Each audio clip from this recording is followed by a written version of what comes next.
It's a meeting. No, start again. I just unmuted. Oh, good evening, everyone. This is the meeting of the Health and Social Services Committee of Community Board 11 in the Bronx. I'm Sandra Unger, Chair. Joanne Rubino. Cynthia Rodriguez, committee member. Rich Reynoso, committee member. Debbie Kowalik, tech support and board member. And Natasha Chatar, guest from the Right. New York Blood Center. great. I will read the code of conduct. The minutes are not ready, so we'll get them done next time. Community Board 11 meetings must be held in a professional and hostile-free environment. The following rules of conduct are applicable to members of the public, Community Board 11, and Community Board 11 staff. Any action or behavior that disrupts or interferes with Community Board 11 business will not be tolerated during any Community Board 11 meeting and may result in the intermediate authorities may be summoned. If the meeting is held remotely, the person may be muted or expelled for the remainder. Repeated violations by the same person or group of people may result in further action by the community board. All public speakers must address the full board or committee with their concerns. Electioneering for a position other than officer of Community Board 11 is prohibited. Engaging in acts of violence, including threats, are grounds for immediate suspension of the right to attend meetings pending review by the Ethics and Disciplinary Committee. Respect the equality, diversity, and privacy of all persons by respecting and valuing differences of culture and opinion. Refrain from unpleasant or disparaging remarks and other actions. Abstain from all forms of harassment by actively discouraging it. Disseminating false information is prohibited. Alrighty, we will first have our guest speaker, Natasha. You have the, Oh, boy. right, So I'm actually here from the New York Blood Center. I'm an account manager. This is actually part of my territory, as we call it. So I help with organizing blood drives. I know there was a question that came up about us having a blood center or a donor center here in the Bronx. That is something that we are in the works of talking about and discussing with leadership as far as figuring out where we can have this donor center to open it up. We don't have a projected date for that. Honestly, I feel like it's gonna take a few years before that happens, but it is in the works, it is in the talks. As far as donating in our community, in our area itself, there aren't many blood drives that are happening, and we could definitely use support from any organization who's interested in hosting a blood drive to come out and, you can reach out to me. I've left my contact information. And we can get the process started. We do have critical times of the year where we do need blood because people go out on vacations. They don't actually donate that often. And those months are usually January, August, July, August, and then also in December. We sometimes you'll hear us go into a blood emergency. And what that basically means is that our blood supply is, we usually like to have on a daily basis, we like to keep at least a 5 to 7 day supply of blood. But unfortunately, that's not always possible. And when we go into a blood emergency, we're usually down to a 1 to 2 day supply. Currently, we're just coming out of a blood emergency. So all those donations from everyone coming out to support has definitely helped. So if there's anything that you can do to help with that, we're more than open for that. Yeah, thank you. I have a question. If we have a health fair Yes.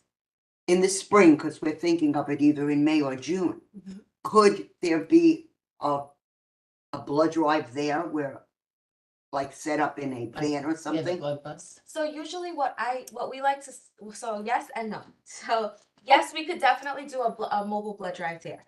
But usually at those types of events, we found it much more successful if we use the event as a promotional day. All right, Sign people up for the blood drive, get the information out. We can always schedule a blood drive, even if it's the next day, the following week, or something like that. It's a great opportunity to use it to sign people up and also to host not only a sign-up table, but an informational table to get that information. all right, good to know then. So we'll keep you in mind you know, when Okay. we do our, our health fair, we do promote it beforehand. So it could be, we could do that and then have, The blood before, yeah, and have the blood drive at the health fair itself. Yeah, that's what I was thinking. Yeah, so because we do advertise it, Right. and then we can, It's not a pop-up event, right, because it right. takes planning and whatever. Yes. So we have to just figure out a date and a place. Right. Yeah, like I just Right. told her when I was looking online before all of y'all got here. I already saw that March 20th, PS 83 is having their blood drive. Okay, And I've already put it in my calendar. all right. Because even though I must do platelets, Mhm. Linda Collins knows she's got me for blood on that Okay, day. alright. She does a phenomenal thing where she Who's tries, she? Linda Collins. I'm Oh, sorry. Linda Collins It's from Collins. 83, oh my God. She does a phenomenal job at promoting, and sometimes what she does is she has an apartment or a house that's in Montauk, and she'll actually raffle like a 2-night stay. God. She also, Oh, wow. She also raffles off Linda's- Yankee tickets. Yes, yeah, you can take it. Oh, wow, yeah, we used to donate Yankee tickets for certain organizations Right. Yeah. when I had season tickets. Oh, that's great. And I'm sure you're probably like wondering, like, how do you do a blood drive at a middle school, right? So the way that it works for us is that I actually go in and I present to the students, and we call them our little doctors, right? So I basically give them all the information, and then I put the ask out there if they're willing to ask at least 10 people who are old enough to donate to come out and donate. And the response is usually we get so many people that say yes, and they do come out and they do support. Well, that's great. What's the minimum age to donate? Minimum age in New York State is 16 with parental consent. So if it's a Seven- teenager and thing, they would have to 17 have a with- letter. 17 without parental consent or 18? 17 without parental consent. Okay. 17 to 75, and then 76 and older actually needs a doctor's note in order to Oh, donate. wow, Oh, sorry. interesting. Yes. But yeah, I was just reading. It's a one-time doctor's note. Yes. One-time doctor's note. We put it in our system that you're good to go, and then you're there. You're set. Okay, so the reason that you're actually here is that our last meeting, we had a whole debate about what we can do as a community board to get the Bronx, to get A blood center. blood center in the Bronx. So what can we do? What is there something we can do, or is this something that's already in the works and? It's something that's in the works. Uh-huh. We know that a lot of our donors are saying, and I've even advocated for it as well, that the Bronx, there's Manhattan. I'm sorry, I know I live in the Bronx, and we typically do not want to go down to Manhattan. No way. No, No. reach, Reach. Right? And then That's not as happening. far And as then after with congested pricing, sure, we don't. exactly, and then to travel up to Westchester, it's like, okay, if you don't have a car, unfortunately, our Elmsford location, which would be the next location up north, there's no trains that you can really take directly there. No, that's exactly right. We're also in the works of moving our Elmsford location to Rye, New York. Rise a little close. It's fine. It's a little She's closer, been it's for also me. a little more convenient because there's a train station that's right 30 there. minutes from the Bronx, so. Exactly. Yeah. But again, I do feel like, and just like we do at the blood center, it's time, we need one that's here in the Bronx. Yes, Staten Island's got one, Exactly. Queens got, We just opened one. Brooklyn's But got. how come after all these years, we never got one? Please sit there and who are you? That's okay. Oh, board good, member. Anita. Great. Oh, okay. I'm And- good at it. and you're right Morning. Great. Okay, great. Thank you. Oh, you're not remote anymore. Oh, so you Yeah, get I'm further going. information. Or. So we I got- So what about like Waters Place? Because Waters Place is near hospitals. Mhm. Mhm. It's off the highway. It's got parking, Mhm. and there's a couple of medical facilities on site. Yes, but I'm also going to tell you something because I'm on the board of visitors there that I know. They have a building which is going to be how do you, I'm trying to describe it, like a wellness center. Mhm. So there might be availability there. Maybe you can get a room because they now want to actively, and I could get you the information on who to contact. Right.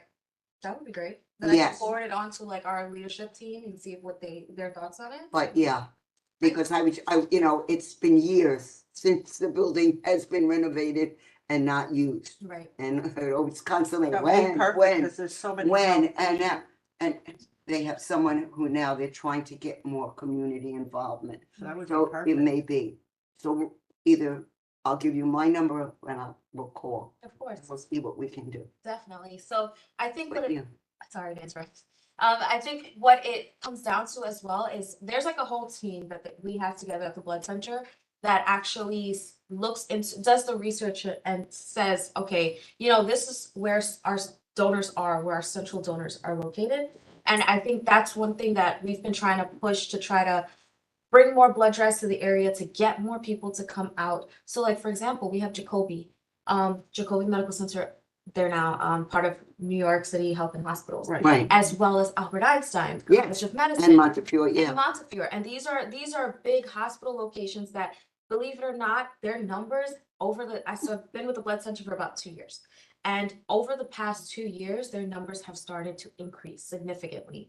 We're talking Jacoby went from being a blood drive that was collecting maybe 30 at a blood drive to now it's over 100 pints. Albert Einstein, we just ran on Friday, we collected 80 pints of blood. Montefiore is the same thing. So all of these hospitals, they're increasing our donor population. So it's giving us a good idea of where our donors are located.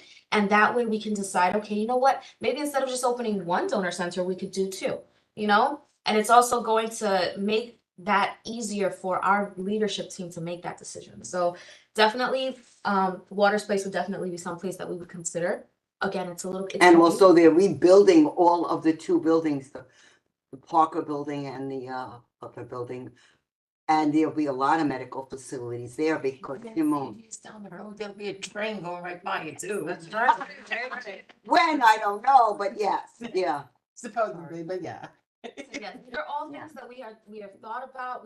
They've they've asked me for my input on it because this is my territory. And I want to say about 90% of the Bronx is considered part of my territory.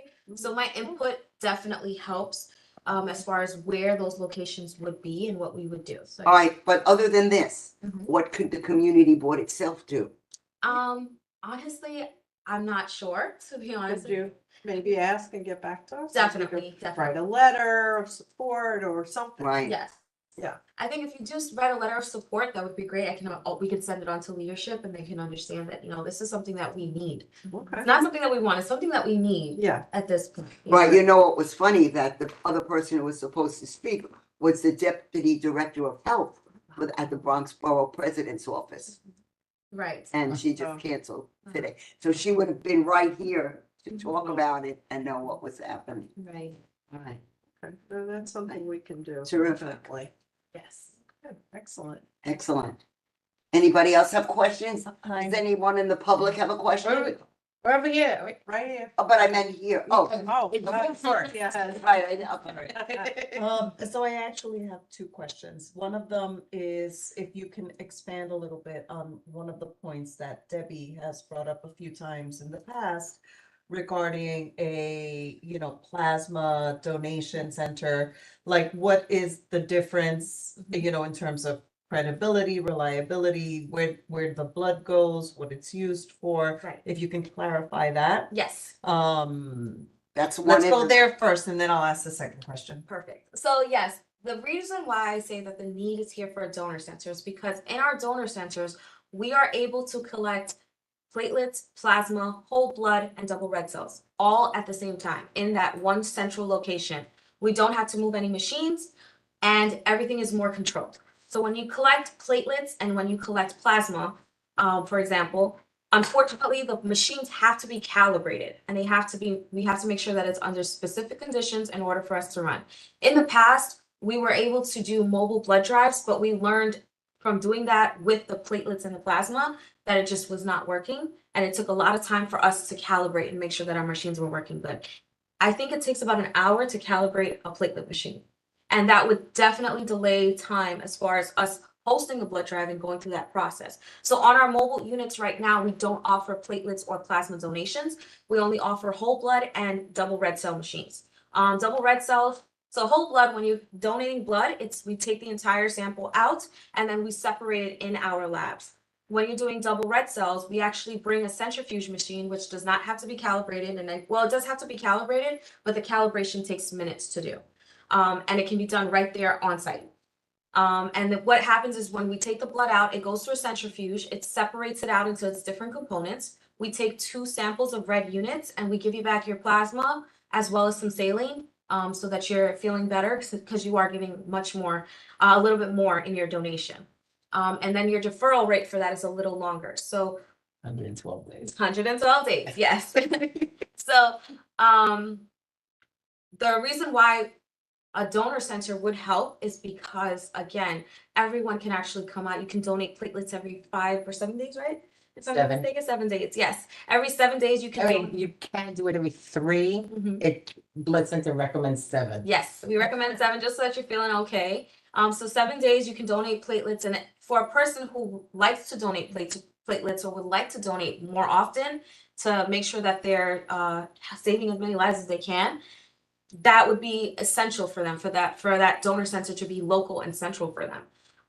As far as a mobile unit, yes, it's convenient to donate blood anywhere, but a lot of times there's not always a blood drive that's happening nearby until it's another 6 months or so. And within that time frame, you can donate at least 2 other times. So this is why, I understand the need and why we are pushing for more donor centers that are nearby. So I was thinking more about the places that to incentivize people to come in.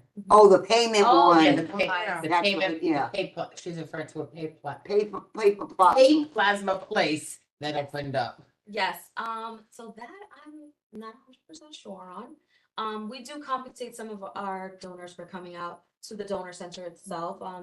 There's like $40 gift cards that are offered, things like that. And we always have special promotions that are happening in all of our donor centers, especially around the holidays, because we know that it's tough. So yeah, So Yeah, but it's different than paying for. paying for it, because with the platelets only, it can only be used for certain procedures, right? Correct, yes. And what are those procedures that they use it for? A lot of times it's like cancer treatments and things like that. So my other question was about the restriction on men who have sex with men. Is that something that is still on the It books or? It was just that- got lifted last month. Oh, wow. So All right. the change actually happened last year, believe it or not. So that was something that's out of our control. We That's are regulated FDA. by the FDA, yes, and there's been a few changes that have happened in the past year, which are phenomenal and big changes. So the first one, before I get to that topic, is actually the back many years ago when you traveled to the UK or Europe, you were automatically deferred because there was a possibility that you may have contracted mad cow disease. Mhm. So my director is actually a person who's all about statistics. She did the statistics and she found out that there's about 30,000 people in our area that were affected by this and they were not able to donate because of that deferral. And it automatically deferred you. So that restriction has been lifted as per the FDA. So now everyone can actually donate who have traveled. And then as for the men who have sex with men, what's happening with those changes now that restriction has been lifted and now the questions that are on the questionnaire are a lot more sensitive. So what we say is that it's based on your individual donor assessment. So each person gets asked the same exact question, Whether you're a man or a woman, whether you're a man or a woman. because So- men get asked if they're pregnant. Yes. So prior to the change, the questions were based on your sexual orientation. Now it's based on your behaviors, exactly. So and each individual person gets asked exactly the same questions, and the follow-up questions to go with that as well. It is a sensitive topic as far as us, our donors, and we do see that some of the people that do donate, and it's the first time coming back to seeing the questionnaire, we do get those looks that they're kind of a little uncomfortable to talk about it, and they're like, oh, you changed the questions. But yes, it was a long overdue change because that's a population that were singled out for so long, and now they're able to donate, which is phenomenal. And I can say as a donor who has recently answered those computerized questions, it's something as simple as, are you in a committed relationship? If you're in a committed, whether it's a man and a man, if you're in a committed relationship, you can donate. Just say yes, you don't have to go into the Right. Pacific. Well- There is no chance of Right. specifics, but Ephraim has a question. Efren, Efren, you have your hand you have raised. your hand up. You know, is he muted know or that- unmuted? I know that Kay was saying that she can't hear. She said it in the chat, so. I'm Yeah, that was listening. earlier. Yeah, so, All okay. right, Ephraim? Hello. Hello. Okay. Yes. Okay. The question I have is, because of COVID, is anybody restricted, if they're positive for antibodies, like when they're testing the blood, are they excluded going forward? It's kind of fascinating that the questionnaire has changed and now they can lift it. But do they check for that? Does that prohibit them from donating? Again, it's a question that I've been asked, and just wanted to let you know, about 39 years ago, when I was in high school, I gave blood. I was 16 years old, and while I was giving the blood, I got very pale, and they jumped, and I got very weak, and whatever. They gave me these little muffins to eat, and I drank juice. But do they do that at the blood center? Yes, yes, we do. That's so. Doing Oreos, apple juice, cranberry juice. Yes. Pretzels. We also Potato keep chips. you on our donation bed, elevate your feet, put ice packs on the back of your neck to make sure that you're feeling good. And usually that happens is because a lot of our donors are not prepared when they go into their donation. They think that it's just like getting your blood drawn at a doctor's office, and it's absolutely not, because we are taking a lot more blood from you. We want you to eat, we want you to stay hydrated, and of course, we want you to feel rested on the day of your donation. So every time a donor comes to me, I always tell them, you know, they ask me, should I eat something? I say, yes, go eat something and come back, because we want you to feel good throughout the entire process. So that's your second question. Your first question, as far as COVID, we follow the CDC guidelines. And currently the distance, we don't have to go through the distance. We do test all of our samples that come into the lab, that we collect as well, because again, it's about patient safety when we're putting it back into transfusing it into someone. So we want to make sure that the blood is safe. We test for, that's about 32, 35 different diseases that we test for. And if you have antibodies in your blood from COVID, it's a positive in my opinion, Yes. because it could be transfused into someone who does have COVID and you could be helping them. It does not restrain you from, it doesn't put you on a deferral list if you do have those antibodies in there. And then if someone does have COVID, because you know it's still going around, we always say you have to be 14 days symptom free before you can actually donate again. That's good. Ah, very interesting. And just one more thing. Just one more thing. One more question. What about people who get tattoos, and let's say they were exposed to hepatitis C? Are they fun? And if they're going to fill out a questionnaire, is there an interview process? And do they discuss with anybody who wants to donate? Just so that I can just pass that on, because I actually believe that we should have a blood center here in the Bronx. Yes. Yes, we do ask that question. It is one of the questions that's on our questionnaire. And then when you finish answering all the questions, we actually review it with one of our, you actually sit down with one of our phlebotomists, and they actually review all of those questions. And then if you're doing it on a computer, what happens is it kind of puts like a red flag on that question. And that's one of the questions that they review with you and ask, you know, what's going on. And as far as tattoo, It's still 1 year? no, since COVID, tattoo in the state of New York is 3 months. But if you get a tattoo applied in Jersey, you can donate with New York Blood Center a couple days after you get that tattoo. Because New York, Wow. New York and New Jersey have different state regulations in With them. regards to Yeah, tattooing. yeah, and we're not talking about getting a tattoo on somebody's couch in Jersey. We're talking about a legit place in Jersey. Oh, okay. Couch rules is a whole Different thing. whole different. Thank you. Thank Noah, you, Ephraim. Is there anyone else who has a question? You got a question? I'm good. Oh, I just wanted to add, so the deferral for tattoos, in New York State, it's actually 3 months. There's a 3-month deferral. Oh, someone has, is that Katie? That's Katie. Yeah, Katie, Katie, you're on. Hi, everyone. First of all, I love Hi. the idea of the blood center in the Bronx. I think it's, like long awaited. I think it's a great, fabulous idea. Thank you for your presentation. It's actually excellent. The question that I have is, I'm kind of focusing on the diversity, equity, inclusion portion of this whole thing. I mean, I know that the Bronx, I guess the last place that we considered for a blood center. How are we ensuring that, you know, we're hold on, I'm sorry. How are we ensuring that the patients who are receiving the recipients of the blood are, like there's equity. There's some kind of equity focus with the patients or the people who are donating blood, receiving blood.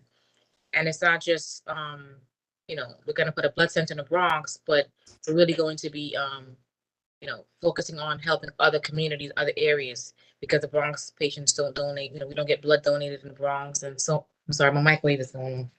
That's great. I think you get her drift. I'm just trying to make sure, yeah, I'm sorry, but I mean, I wasn't born in the Bronx, but I was born in Jamaica, and I know that a lot of times when you read the history of the Bronx, there's so much, with the red tape, and it's always something there that's leading out of the community. And I'm trying to make sure that if something's going to be here, that we're really focusing on the diversity, equity, inclusion portion of it, and making sure that the Bronx is really on the receiving end of this great resource. So what's given in the Bronx, you would like to see it saved in the Bronx? well, I know I donate in Elmsford, and when I get my email about 3 weeks later, 9 times out of 10, they came back to the Bronx. So the way that the blood center works is that we are an enterprise. So we do have sister regions, for example, like New Jersey. We also have Connecticut, Rhode Island. We have Nebraska, all of these places that are under our belt as well as a part of that enterprise. The blood doesn't necessarily go out to those regions because the need is here. And one of our biggest buyers, we actually solely supply not only just this hospital, but they chose us to partner with us as their sole supplier. It's actually New York Presbyterian. So, and then we also have New York City Health and Hospitals. We also supply to them as well. They use other companies for their need as well. But we do supply to a lot of these organizations as well. So it does come back here. What we do notice is that a lot of times, instead of it going to a different region, it does stay locally. But what we do as well is if there is some kind of an emergency that's happening in the world. For example, I think you remember a while back, there was the flooding that was happening in Florida. We actually got some of our supply together. At that time, we were good to do that. We got some of our supply together as an enterprise and sent it down there for relief to help as much as we could. That's just a part of it. And then as far as diversity is concerned, the one thing that I do notice, not only in the Bronx, but just in general, our blood supply, we like to have diversity in our blood supply because there are certain markers that are on each of our blood cells that makes it specific to that person. So we do check those markers as well. And if we notice that, for example, I'm West Indian, I'm Guyanese, of Indian descent. If there's a person who needs blood that is West Indian and of my descent, I would be a better match for that person than Debbie is, right? No offense, say no offense, but in terms of you're not West Indian, right? So I'm West Indian. I'm much more of a better match. So we always talk about these things as well. We like to have diversity in our blood supply. So that way, in case there's someone who needs it, we have it readily available for them and it's a better match. And the chances of a reaction are lower. A lot of people don't know that and they don't really think about that. So that's why it's essential for us to actually go out and educate everyone. Your health fair is actually a great opportunity for us to do that, right? Which is why I think it would be perfect for us to partner and actually, get that information. You'll be on my list. Of course, yes. So recruitment is the big, Yes. so recruitment is the big thing and that would help the diversity. Because I know, like when I've gone to the Indian festival at the dam, not far from the Elmsford location, they are trying to educate and let people know that yeah, within certain ethnicities, there are certain markers and certain needs. And, they try to recruit. Yeah. So, Same thing like with a transplant, for example, of an organ. Yes. You're a better match with someone who's of your same ethnic Mhm. culture the same ethnicity than another person with the same blood type, right?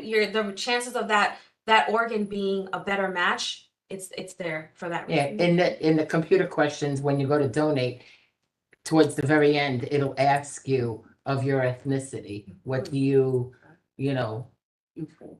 consider yourself? Do you- White, Latino, African American, Alaskan. Yeah, Native American. Yes. Yeah. My other question is, do they ask you, have you had these childhood diseases like measles, chickenpox, or whatever? Yes. Because evidently they love my husband's blood because he never had those. And everyone kept saying, no, you had to have had it and your mother didn't know. And I go, believe me, my mother-in-law would have known if her son had it. He never had those childhood diseases. And that would be in.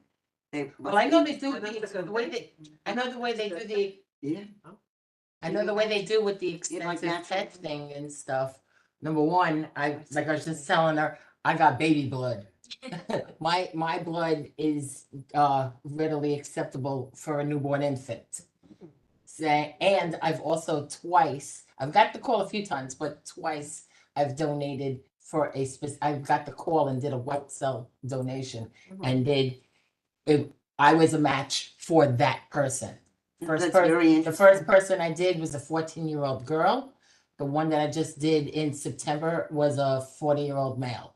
But you know, That's- it's amazing. But that's all I know of. I don't have a picture. We're of it. learning so much here because you just like you give blood and that's it. Yeah, You're that's type what- A, you're type B, you're O, Yeah, that's and what I that's thought. it. But it really goes More further than that. specific, Yeah. It's really so specific. It's great. Natasha, Now I saw Efren had his hand raised. No, it's No, no, far. It's a question. Okay. your literature, Mhm. is that, So this is what we call our first time donor brochure. So I'm gonna leave this stack here for you to give Thank to you. everyone. And it has a lot of great information. This is our new brochure on there. And it talks about why you should donate blood. There's no substitute for blood. It can only be made in our bodies. And there's some blood facts in here as far as eligibility, that's all in here. How to prepare for your blood donation, that's in here as well. And then the QR code that's here goes to our eligibility page, where a lot of your questions can get answered as well. I noticed the last time I donated blood, there was sort of these, they look like placemats. Placemats. And one of the things that they were focusing on was the need for a more diverse pool of donors. Is that something that you can make available to us, Yes. kind of in a larger quantity? Yes. So that we can, whenever we do outreach or tabling or whatever, we can Of course. kind of share that Yes, information. I'm pretty sure that we do have like flyers that are created that I can send to you. That'd be great. Thank you. Miguel has them. For the committee, do we have enough for quorum? If we do. No. No, we don't have We Juanita only being have here? 5, we No. need 6. So then my suggestion would be at leadership, we bring up the letter of support, maybe have more to Okay. there. Okay. Get the ball rolling. Fine. It's on Thursday, Yes, then I think we could have it for the meeting. that's a given. That would, yeah, Okay, you can. Miguel? You're going to leadership. yeah. Yeah, I just wanted to ask, is this a for-profit business? No, we're non-for-profit. Thank you very much.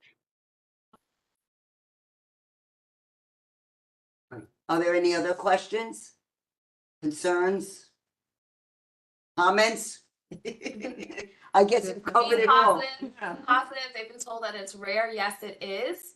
Because of her. It's sort of, it sort of is. And then the less common blood types are really needed. That's very true. There was a situation what I was told about a few years ago. Believe it or not, in France, there was a donor who needed a blood transfusion, and the New York Blood Center proudly, we had that one sample that they needed, and we had to go through special procedures in order to transport that blood from New York City over to France. But it was a life-saving donation, literally. Somehow vaguely that rings a bell like, yes. And then the other thing too is that you can also do a blood drive in support of someone. You know, it doesn't only necessarily just have to be for the community. If there's someone that you know that uses blood products that you think that we'd be able to like help and give back in that way, we could definitely do a blood drive in support of a person. A lot of times we talk about in honor of, but that person has passed, but it would be great. There's so many people that we see. There's one child that needed a blood transfusion 3 years ago. Underwent a lot of chemotherapy, things like that. He is now, I believe he's 17 years old. Actually, he's in flight school right now. Fabulous. He's flying planes, and because of our donations and everything that we've been able to do, he is now alive and well, thankfully. So it gives you back years in your life.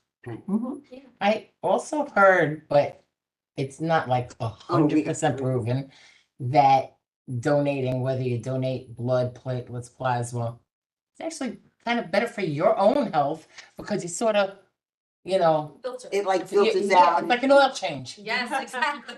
It's like an oil change. You just Get rid of the emptying old out and of just- some of that old and getting some new. Yeah, but what happens if someone's on meds for like, you know, statins or whatever? Yeah, Yeah, that's really, good. there's a lot of people who have, you know, medication that they have to take. Then what happens? Can they? Well, Doesn't certain it? medications will defer you, certain medications won't. For example, I know a big one is diabetes, right? People feel like if you have diabetes, you can't donate. And I believe it was about 6 years ago that rule has changed. It's been lifted as well. You can donate, believe it or not. A person with diabetes can donate blood.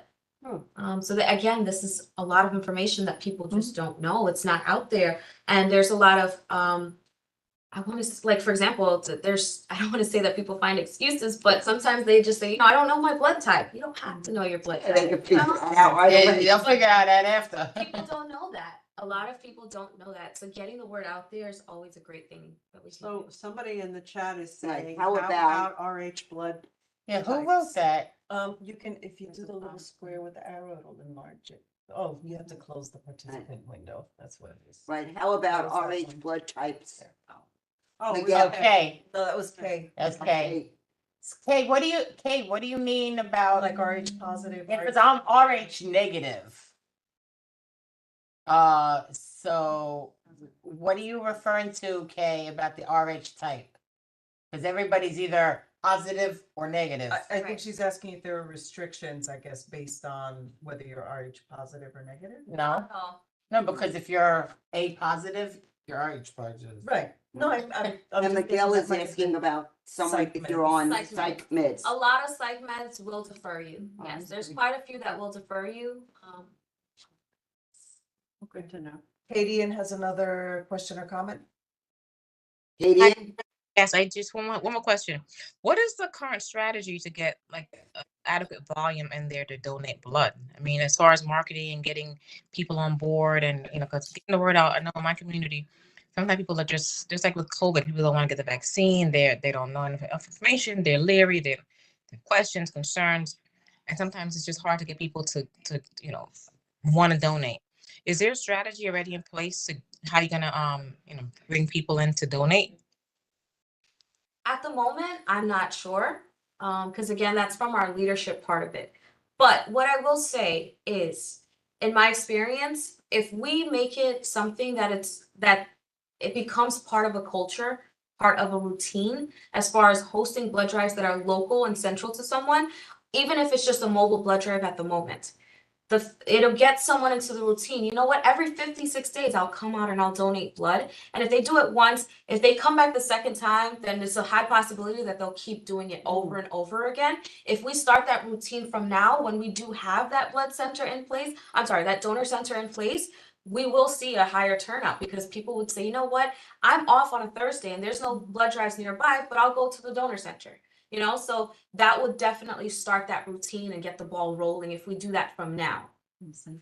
Which sort of happened with one of my friends that Efraín?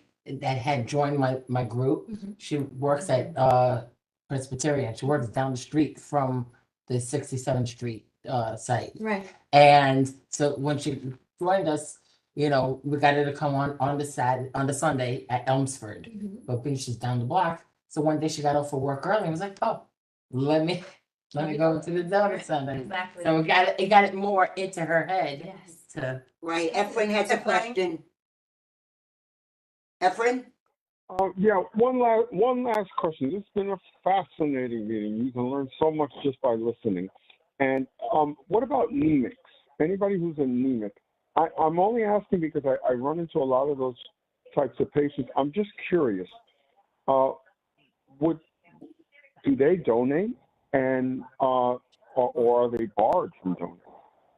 They're not barred from donating if it's something that they are. So I'm a borderline anemic as well. And I just hit my gallon a few months ago, and I also donated platelets. It's a matter of whether or not if you're taking medication, for example, like iron supplements. That's what I take. I take iron supplements. And if you're having an iron-rich diet, your iron level couldn't be at the point that it needs to be in order for you to donate. So it doesn't necessarily defer you 100%, but it's something to keep an eye out. And also the way that I think of it as well is it kind of helps you get an idea of, hey, how's my diet doing? Is my iron good? Is it not too good? Oh, something might be off. And also, Health. when you go to donate, they do a finger stick to Yes. check your hemoglobin and hematocrit levels. So, I mean, I would guess if you have a hemoglobin of 6, you know, they're not going to take your blood. Right. Yeah. There's a certain limit that we won't take blood from an anemic person who's severely anemic. If we check their iron and we see that it's low, we will not collect the sample from them. Yeah, it's supposed to be 12.7. They won't even take you at 12.6. I've gotten deferred for 12.6. Yeah. And I've tried quite a few times, and 12.6 was that number that And nope. And as far as being anemic, a couple of years back, well, good numbers of years back, I think it was about 10. My daughter was still in middle school. I was actually anemic for about 2 years. Once I had the medical issue that was actually causing that addressed, let's just say I'm up to 18 gallons. Natasha, what are the locations that we have? So I know Manhattan, obviously. That's 3. What else do we have in the Bronx?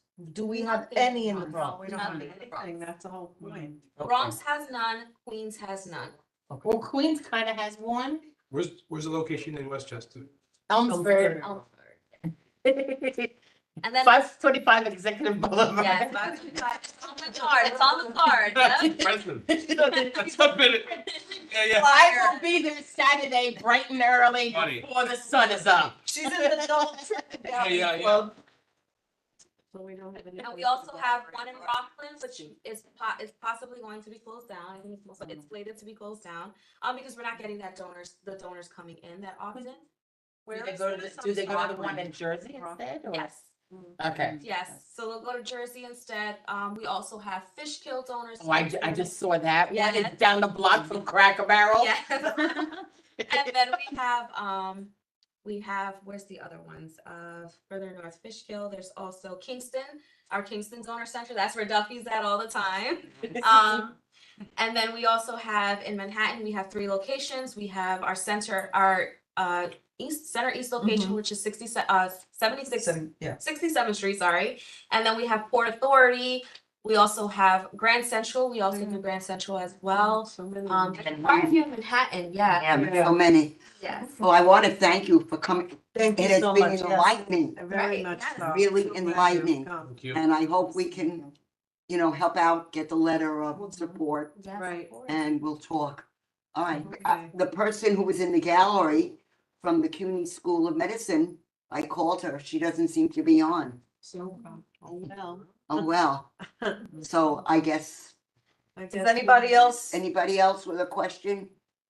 All right, then we're going to go to motions we cannot do. because No, but we don't gallery have- session is, I think a lot of people online actually. Some of them were from the Yeah, gallery, They yeah. are from the gallery. If anyone has anything extra that they want to add in general, not necessarily the blood center, Right, that would be the gallery session. right. But if Um, to go to. Old business. Old business. And that is we wanted to bring up about just the thought of May or June. Personally, from the experience in Joanne Conference, an indoor venue is better than the outdoor because of climate Yeah. conditions. Oh, yeah. Oh, and we've had We had great success using Bronx Yeah. House. They were very accommodating. days. It was excellent. They are, so speaking on them, they are on a nice cycle as well. I believe May is one of the months that they do host a blood drive. Oh, So really? So, yeah, Yeah, really. wanted to partner with them. They usually do it on a Sunday. I don't know. Well, yeah, because, We most do of it on our, the weekend. we do it on the do it on weekend Sunday. also. But probably Sunday because Saturday is a Sabbath. Sabbath, yeah, Yeah, so, Sabbath. and we've always, I think it was on a Sunday when we did Yeah, it it. was. When we did it in the parks, Uh-huh. we had either Saturday or Sunday, whatever was available. Right. But I would prefer, but maybe we could find another place or someone knows. That Or seems to be I the could most ask convenient. Howie Howie again. would probably, Yeah, yeah. I have to look for his phone number or, I would say Yes, that was Jeremy. our most successful. that was successful. So it was great. And the space they gave us was ample. Yeah, and they really set it up nice for us. So I could, if we could mention that we know you do the blood drive, can we also have, you do it in a van or Well, Thank you you. might Call have it to a just bus. do recruitment or or recruitment then, but depend. at the same time. Yeah. Figure that out. We can also see if they have like a space available for us to have the blood drive on that day as well. So we can do a nice push on that day. Yeah, I'm just On thinking, Sunday to have night. it like, you have your van outside and then the people could go in or vice versa. All right, it's something. I was But he thinking, has a lot, it might have a lot of space available on a Sunday. yeah, So but he we might have to have, do it. yeah, might not have to use a van if he can give us a separate Yeah. space. oh, And we just have Howie. Howie, but we have to think of a date, like in mid-June. Right, well, we have to sit It's, down and figure we that have out. to figure it out. And we're at his mercy. Right. Yeah, right. So, that I know, he's changed. All right, so that's it for now. There's also. And then we have to look for vendors to come in. We've actually hosted a blood drive at Our Lady of Solace Parish right here. Right, I know, when we had the Columbus Day Parade, I remember that. Yeah, So- that's always on the Columbus Day Parade day. Yes, Yeah. they actually do it Yeah. in the school. And Yes. it's a combination of Our Lady of Solace and St. Dominic's as Mhm. well. And they do it in the school and they have it in the school gym. That could be something that you can consider as well, because we have ample space where we can do blood drive on one side and you can do your health fair on the other. I'll Yeah, tell you what, though, I know, we went inside. And the Bronx House space, I know I'm pushing Bronx House, but they have much more room. So then we do it at you Bronx know, House. yeah, what is, Yes, I they remember give that. us they give us the, like. It's it like has an a auditorium. stage. It's auditorium. Right, Call it. but the thing is, they also give the blood center that same space. Yeah. Cause And so I that's went why- in there, That's why I don't. Yeah, yeah. A couple of months ago. well, every time Howie had his drive there, I couldn't, I either couldn't do a blood donation or I was on my way to Elmsford to go do platelets. So, question, so is this separate from the health fair? What? No, She wants to trying to do it. Or she may just, Yes, or she may have, if we don't have the blood drive, we would give her a table where they would Right. talk and give out the And then- information. Right, Yeah. So either way, Okay. we'll have the blood center doing something, right, Okay. exactly. Partner. all right? Great. So, okay, any other, Any other questions, business? comments? Any other new business, old business? well, how about new business? Maybe no. Any new business? None? No. No, I just wanted to share, which Angel has Yeah, already makes shared. sense. Yes, this Saturday. Oh, it's this Saturday? Yes, there's a men's health fair at. Oh, Maybe I should Chester take those Gardens. to, What's the? leave them there. It is. That would So, Always Giving Season, Men's Health Fair, Saturday, November 18th at Eastchester Gardens, be- That's on. the- 3016 Yates Avenue. So tell me, what is that? 3016 Yates from Yeah. 12 to 4 p.m. There's also their Thanksgiving giveaway. Oh. We're at the really? same place? Yes. Oh, boy, it's gonna be busy. Yes. So that is the men's health fair. So do you live in that? I'm from the area, yes. So maybe you wanna bring these to him, Yes, I will. and then you can get it. So that would be great. That'd be awesome. Yeah. Yeah. Okay. But this is Cause coming I'm up, there so helping serving. thank you. Great, Fantastic. terrific. Right, men's health fair on, what's? Yes, if you can get us some more before Saturday, we can find a way to get them to Angel. I for live in the sure. area. Awesome, That's fine. yes.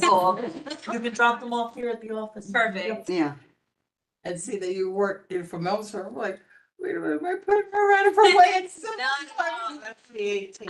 It's Yeah. literally a 10-minute drive from my house. Don't worry about it. Right. Okay, excellent. Very Excellent. good. So I think we're covered. I think. So we're now we good. have to, do we have to let We have to let. Jeremy know to I guess turn there's a off the, Motion to adjourn. motion to adjourn? Second. And we have to tell I'll Jeremy tell Jeremy. to turn off. I. This is not on the computer.